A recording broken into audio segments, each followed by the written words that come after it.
नमस्कार सर्वांना, आपले स्वागत आहे आपल्या आवडत्या केडी जंगम या यूट्यूब चॅनलमध्ये। आजच्या व्हिडिओमध्ये आपण 2025 कर्क राशीचे राशी भविष्य याबद्दलची माहिती आजच्या व्हिडिओमध्ये पाहणार आहोत।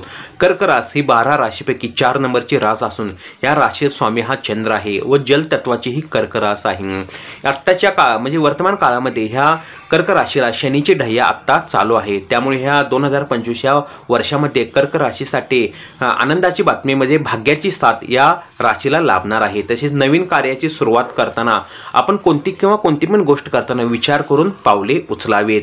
तसेच या 2025 वर्षामध्ये कर्क राशीसाठी त्यांच्या घरामध्ये नवीन शुभ कार्य घडतील किंवा जे अविवाहित आहेत त्यांचे विवाह म्हणजे योग आहेत किंवा लवकर विवाह होईल। तसेच या 2025 वर्षामध्ये ह्या कर्क राशीमध्ये गुरु बदल होत आहे, त्यामुळे पैसा किंवा खर्च वाढण्याची देखील शक्यता आहे। त्यामुळे पैसा खर्च करताना विचार करून ह्या कर्क राशीच्या व्यक्तीने यावर्षी पैसा खर्च करावा। तसेच कोणावरतीही विश्वास ठेवताना काळजी घ्यावी, आपला विश्वासघात होणार नाही याबद्दल आपण दक्ष राहावे।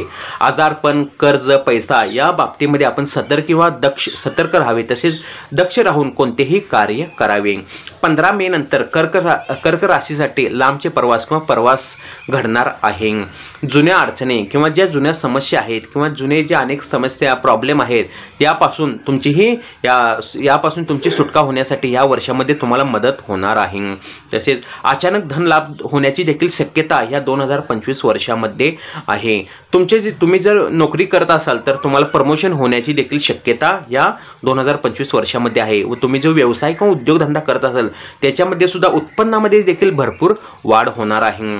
तसेच तुमचे जे आजार आहे म्हणजे दाता संबंधित काही जर किरकोळ तक्रारी असतील त्या किरकोळ तक्रारी ह्या वर्षी दाता संबंधी राहतील, त्यामुळे आपण कोणतेही कार्य करताना किंवा कामामध्ये लक्ष देताना आपण काळजी घेऊन कोणतेही कार्य करावे असा सल्ला कर्क राशीसाठी आहे। यांनी खास करून ह्या वर्षी उपासना म्हणजे शंभो महादेवाची उपासना या वर्षी करावी। म्हणजे आपण प्रत्येक सोमवारी महादेव मंदिरामध्ये जाऊन शिवलिंगावरती किंवा शिवपिंडीवरती आपण बेलपत्र किंवा तांदूळमध्ये अक्षता वाहून ओम नमः शिवाय मंत्राचा आपण जाप करावा। व्हिडिओ पाहिल्याबद्दल आभार।